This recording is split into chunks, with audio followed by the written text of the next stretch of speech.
A new Wordle puzzle is online. Click on the link to play. Listening to the following video may give you clues. Please like and share the videos.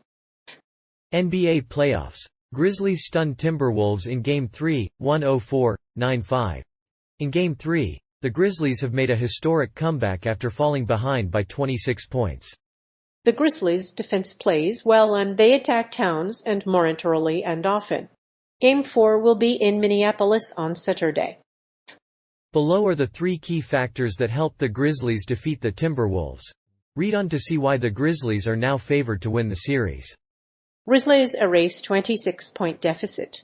The Memphis Grizzlies have roared back to clinch the series against the Minnesota Timberwolves, beating the Wolves 104-95 in a Game 3 shootout. Although the Grizzlies were down by 26 points in the second quarter, they battled back to win the game 104-95. While this was the biggest comeback in NBA playoff history, Memphis still needs to play its best game in the series to advance to the next round. The Grizzlies have a reputation as cocky young teams, and the win against Minnesota's squad was no exception. They were down 12-0 at one point in the second quarter, sending early double teams at Timberwolves center Karl Anthony Towns. However, they failed to account for the rest of Minnesota's attack, leading to a game-winning run by the Grizzlies. Towns was a big problem for the Wolves, as they struggled to play a clean game. They fouled him 5 times, and he spent most of the fourth quarter on the bench.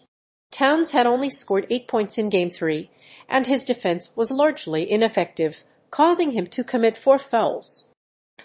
The Grizzlies had the upper hand in the rebounding game, but they couldn't finish the job. The Grizzlies are a deep team. Steven Adams has been key all season, but the Grizzlies have multiple options for his position. Xavier Tillman was key in Game 2, while Brandon Clark was the best all-around player in Game 3. Grizzlies attack Morant early and often. The Grizzlies will need to keep their center, Ja Morant, off the floor early and often to stop the Timberwolves. The Timberwolves started the game on a 12-0 run that allowed them to build an 18-point lead. In the second half, the Grizzlies cut it to 6 points, but they struggled to get the ball down the court and forced overtime. Ja Morant has been an excellent addition to the Grizzlies this season, averaging more than 20 points per game. Memphis is playing their best basketball of his career, with a top 4 seed, and they are ready to advance further. On Saturday, they will host the Minnesota Timberwolves. The Timberwolves beat the Los Angeles Clippers 109-104, but a Grizzlies win is possible. Memphis has a young and cocky lineup, and this is an ideal situation for Morant to get a few extra minutes. The Grizzlies star can score in the lane, but it can be tough to protect him from his own teammates. After all, a healthy Morant can make up for the rest of a lost game with a hot hand in the paint. Despite the fact that Ja Morant struggled against the Timberwolves in the final 3 games, the Grizzlies' offense became more efficient. With Morant out of the equation, the Grizzlies scored 112.1 points per 100 possessions, which is almost as many points as the Heat's 12th-ranked defense. The Grizzlies will need to do the same in Game 4 in Minnesota, as the Grizzlies won the largest comeback in NBA playoff history.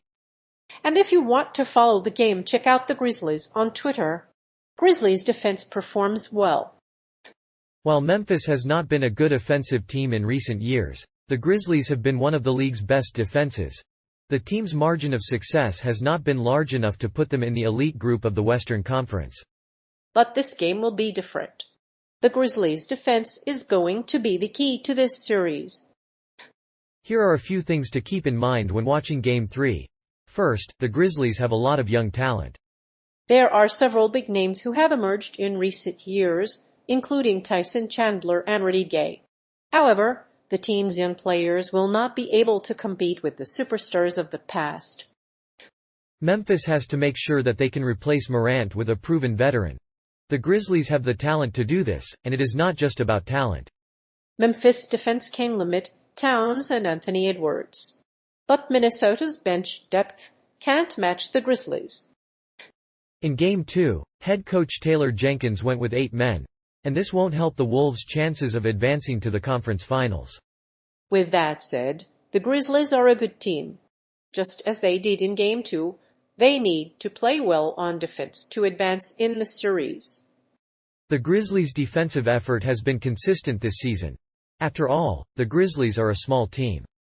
So, the Timberwolves must go big on the offensive end to counter them. They should use their bigs, such as Karl Anthony Towns. But they need to play decisively and step through swarming double teams.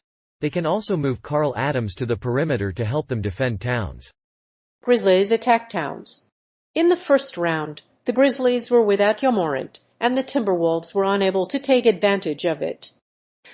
Despite playing without the X-factor that he was, Ja Morant was still able to make high-percentage shots around the rim. While not as effective as in his younger years, the Michigan State product is a reliable free-throw shooter.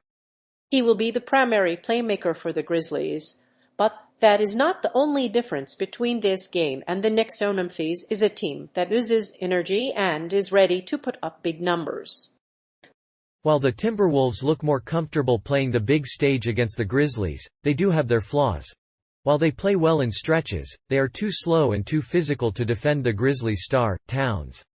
Memphis also won 56 games this season, which is an advantage in the postseason despite his limited minutes. Towns has been a force on defense. He averaged 15.2 points per game against the Rockets in 2018, but that was largely due to the Rockets' small lineup.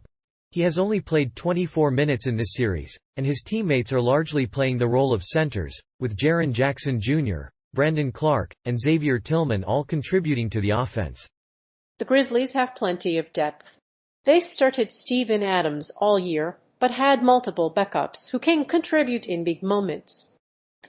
Xavier Tillman, a stout, was necessary in Game 2 to counteract the Thunder's foul trouble, and the Grizzlies' best all-around player was Brandon Clark, who scored 20 points and grabbed 8 rebounds in Game 3. Grizzlies beat Timberwolves. The Memphis Grizzlies have won Game 3 of the NBA playoffs, defeating the Minnesota Timberwolves 104-95. D'Angelo Russell led the Timberwolves with 22 points on 9 of 21 shooting. He also added 8 rebounds. Patrick Beverley and Anthony Edwards each scored 19 points for Minnesota. Desmond Bane and Brandon Clark each added 20 points. Karl Towns helped the Grizzlies' victory by tossing T-shirts into the crowd during the fourth quarter.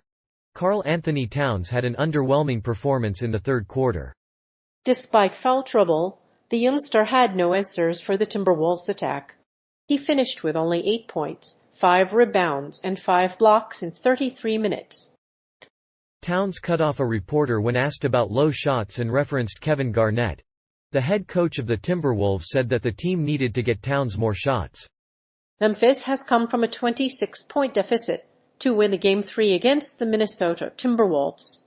The Grizzlies outscored the Timberwolves 37-12 in the fourth quarter to earn a win. The victory gives the Grizzlies a 2-1 series lead.